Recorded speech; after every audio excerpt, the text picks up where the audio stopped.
We have a seafood lover delight for you today. Fish. And now people eat much more fish than when I was a kid. I remember it was once every blue moon that we ate fish. And now we eat it sometimes 2-3 times in the same meal.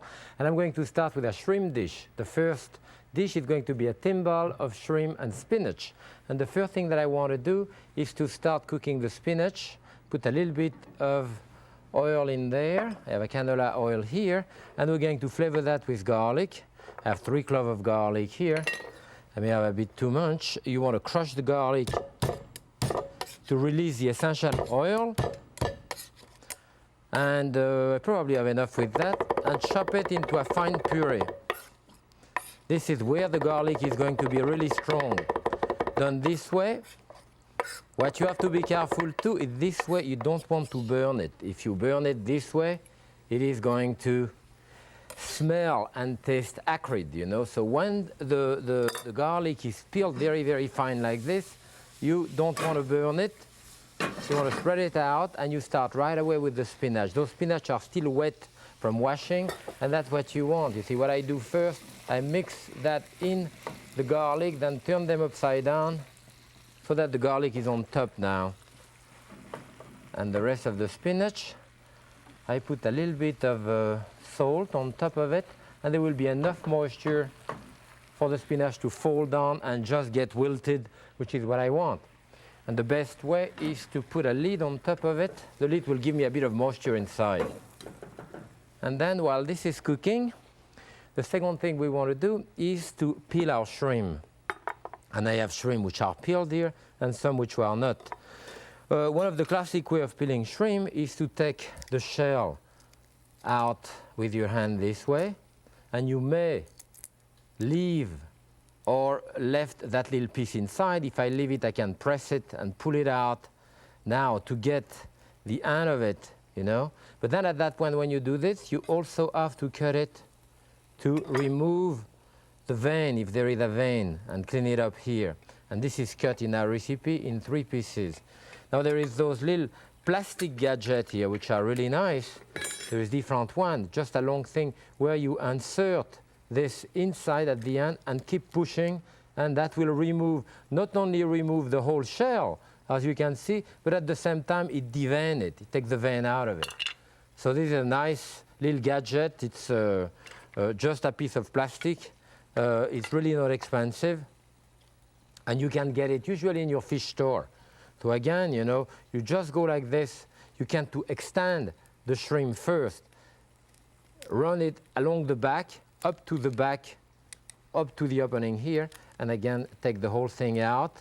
And at that point, you can, as I say, if you want, leave the back in decoration. The shell, you can freeze them and keep them to make stock. They make very good stock too. What we want to do now, again, is to cut this in 3 pieces for our recipe. Right there. And now I want to check if my spinach are close to done.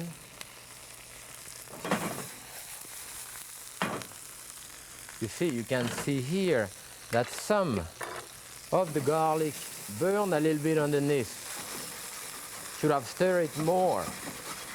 But it's okay, I'm going to stir it and hide it so no one will see it. The spinach are basically cooked enough here. I want to put it this way. And then right away, I'll put the shrimp to cook in the same skillet.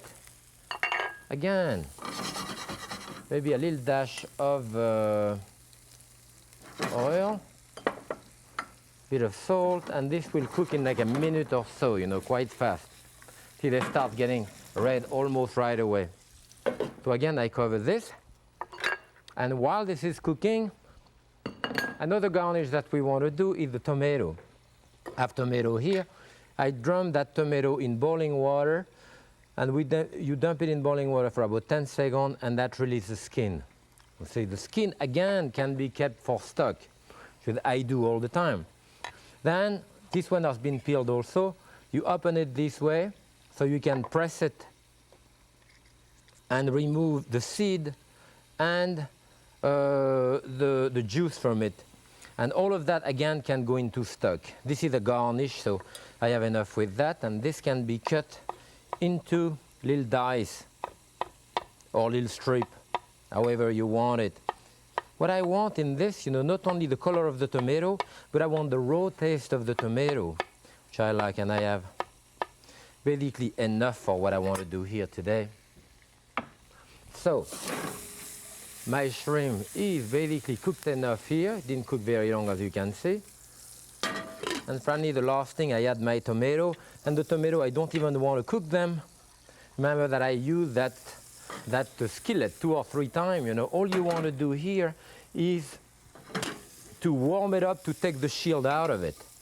And I put it in there, that's it. So, now I don't need that anymore.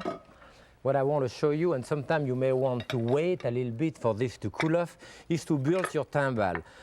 The dish that we have here, you can of course serve it as is, but if you want to make it a bit different, you build it into a timbal. And what I have here is a little piece of plastic wrap on top of those. We have about 3-4 shrimp per person there, right? So you build your timbal of shrimp and spinach. More spinach on top. This is hot. And that, could be done ahead. I'm going to do just one to show you how to do it. It's relatively easy. And at that point, you can close it. And this, you would want to keep that warm. You can keep that warm. And at the last moment, if you rewarm them, you wouldn't want to do that too much ahead, All you have to do is really to open this and invert that on your plate. You put it on the plate to invert it like this, and it has to come out because we have this around. You have that little timbal, and you can arrange a little bit of the tomato around for color, and maybe even if you want a little piece of tomato on top. And that's a nice, a bit different, very fresh type of presentation. And with that, now what I want to do is to start the second dish, which is really a salmon. And the salmon, I want to poach it in a vegetable broth. And what I have here, I have a hot pot. Next to the hot pot, I have water and white wine, about half a cup of each. Half a cup of water, half a cup of white wine. And I want to put a julienne. Let's say here, a julienne of leek. So you take the leek, cut it in half, and now with this you fold this into 2, this way. And that thing you cut into a julienne. The julienne refers to the thinly sliced strip like that we call a julienne. Julienne goes back to the 17th century. There was a woman by the name of Julienne d'Arblay. We forget the last name now. But especially in nouvelle cuisine, type of cuisine now, a lot of people cook everything in julienne. What I have here, those are shiitake mushroom cap. You can use any type of mushroom. I want to put in there. I want to put some fennel. This is the fennel. Some carrot. See, a whole very strong vegetable broth. A little bit of chives in there. And some lemon. See, the lemon, you can actually just take your peel of lemon and put pieces of lemon peel in there to give you taste, Then I put a dash of salt in this, season my stock. I think I'll need a little more white wine in there, or water. That's it. Then I cover it, and I want to cook it 5-6 minutes to really develop the taste of all of those vegetables, which are really not only beautiful, but full of nutrients.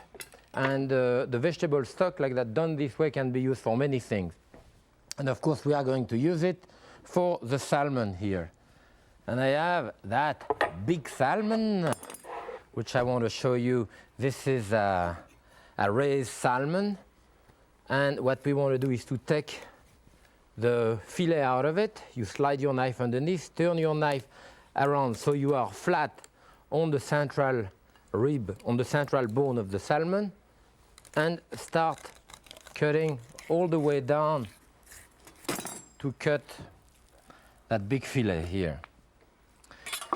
And of course you turn it and do the same thing on the other side, which I'm not going to do. And now I have that fillet of salmon. Again, using a long knife, you're going to slide underneath here to bring in to get all of the bone here, the bone of the front carcass, you know. All of that is going to go into stock. And you have some bone that you want to remove. The bone are there, directly in there. And I want to show you a couple of those bones, which you pull straight.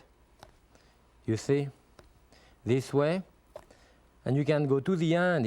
The bones start around here and go up to the end. I don't need all of this, so I'm just going to cut a piece from here, slide it to remove the skin, you know, which is the proper technique here. You slide it and remove the skin. I won't need more than that here. Put that with the rest of our salmon and cut this. I could cut that pieces of about 4 ounces would be about this way. I can cut one piece or actually butterfly it this way. And what I'm going to do is to put that to cook right away. Into my stock, you can see how beautiful the stock is. It should probably cook a little longer than what I did to develop a bit more taste, but that should be enough here. I'm going to put that directly to poach in there. This would be also excellent served cold. You could serve that cold, poach that, and serve it cold with a light dressing or something like this, you know. In our case here, we're going to do it this way. So there, I let it cook a couple of minutes, and while it's cooking, the vegetable that we're going to do today is a potato, a mashed potato, type of mashed potato, with celery root. We call celery root or celeriac. It's used a great deal in France. This one has been peeled, and I cut it, I mix it with my potato. It depends the time of the year. Those are pretty tough. You know, I can feel it. And what happens is that you want to cut it, you know, and see how tough it is. I know that this one is pretty tough. And I want to show you maybe the center of it. If I can cut it open, take the skin out of it. Whoop.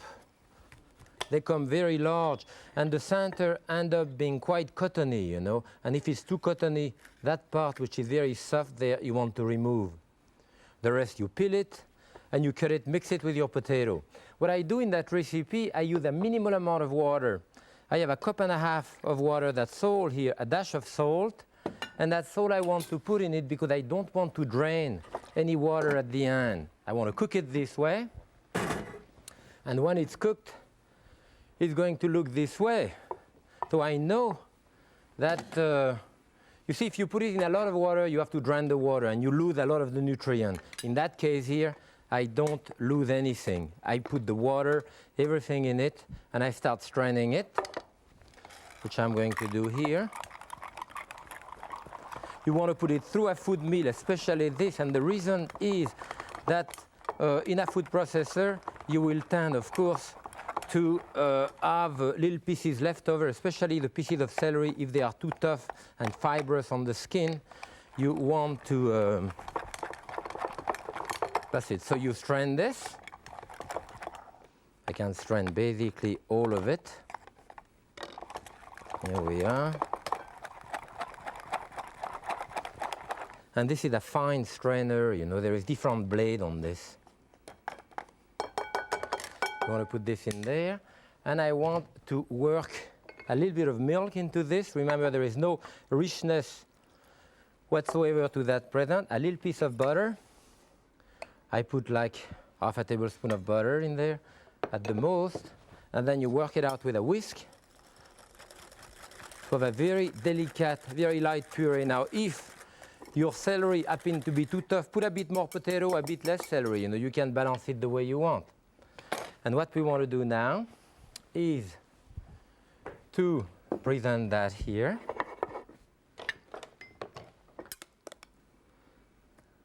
And I can smell the taste of the celery, you know, which is always very fragrant for me. And we're going to serve that with our salmon. The salmon should be cooked now. It really doesn't take to cooking very long. We have a bit of a decoration, some thing that I can put in there to give it a little bit of color. And my salmon here, as you can see, is cooked already. I want to take one piece of the salmon that I'll put in there and put all of the garnish, the different vegetable garnish that you have in there, and of course some of the liquid that I have in there. The liquid broth is excellent, and this is the way you would want to serve it. Just portion the broth with the mashed potato.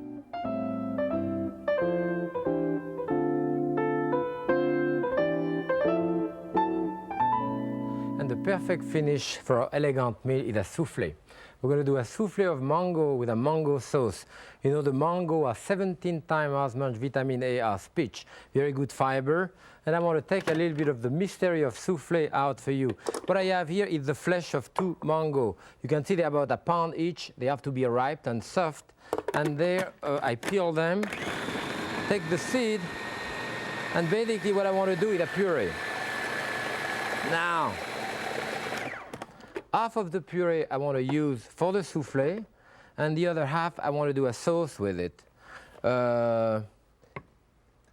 I'll measure approximately, I have half of the soufflé here. I'll keep the other one for my soufflé mixture. And this here now, I want to finish the sauce. I could have rolled it to make it a bit finer than that, but I put about 2 tablespoons of Grand Marnier there.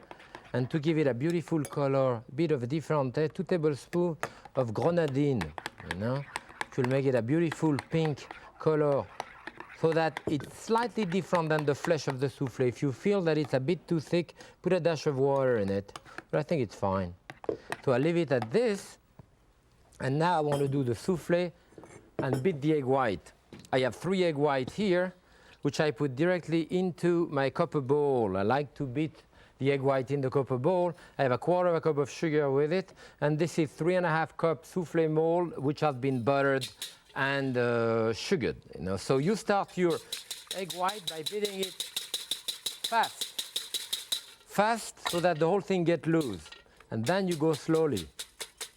See, you have to go under the egg white and lift it up to try to inflate it.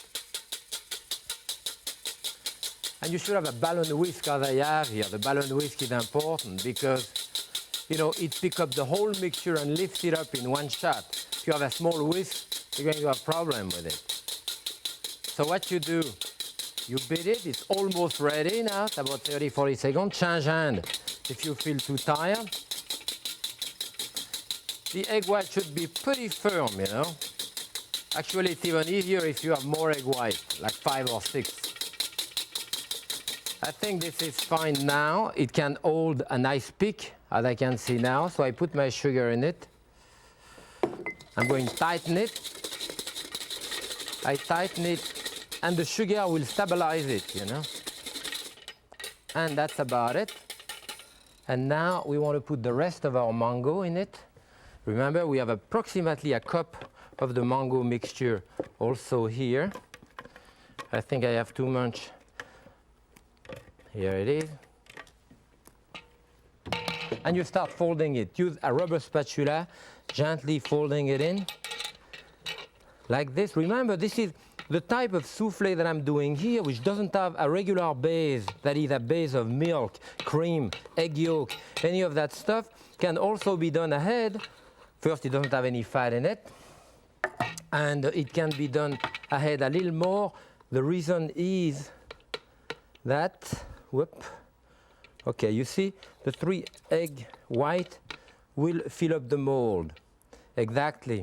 That is, 1 egg white properly beaten gives you about a cup of egg white, which is what I have here. So what we want to do now is to smooth the top up. Keep that on the side here so you can clean your spatula. And I have to go on the side here because I have to hold the end of it and decorate the side. Just with the spatula this way. If I have a bit left, I put it in the middle here. With your thumb here, you run it around to create a nice edge. And that's it. Your soufflé is ready to go into the oven. You can put it directly into the oven, or actually put it on a cookie sheet and put it that in the oven. It's fine, one or the other. 375 degrees in the middle of the oven. It's going to take about 25 minutes to cook, but you know you don't have to put it in the oven. You can actually put it right there in the freezer. I want to show you one that I have in the freezer here, which has been frozen for a while. You don't put a piece of plastic wrap, by the way, on top. When you have it, the whole thing would stick to it, but after it's been frozen, it gets hard, then you can put a plastic, and as you see, this one is double the size of the other for 8 people. This is hard now. That soufflé, you would take it out, put it to defrost for like 20 minutes or so. It's not totally defrosted, a little bit, and right in the oven, just as I did the other one, and you have a beautiful soufflé that you can make ahead.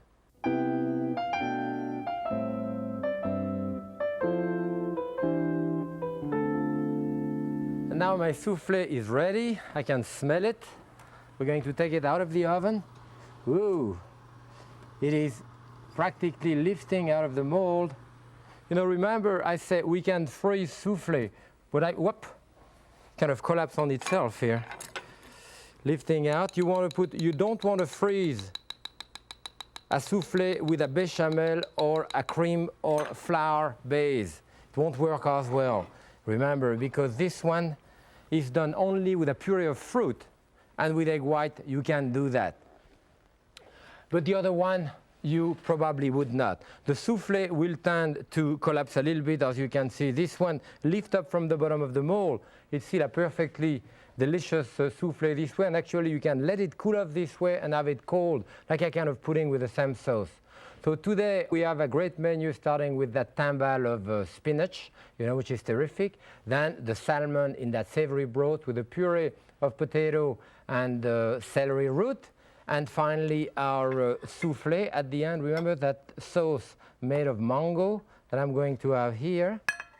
And then of course the soufflé, which is very satisfying for probably more than 4 people here that I have it. It's still slightly wet in the center, the way I'd like to have it.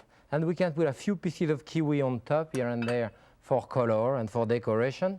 And with that, we are serving a Sauvignon Blanc here. It's actually a Pouilly Fumé from the Loire Valley in France. It's 100% Sauvignon Blanc, similar to what we call here Fumé Blanc. And it's going to go very well with our mixture today. I hope you're going to try soufflé. Try to freeze it. Your friend and your family is going to enjoy it. I enjoy making it for you. Happy cooking.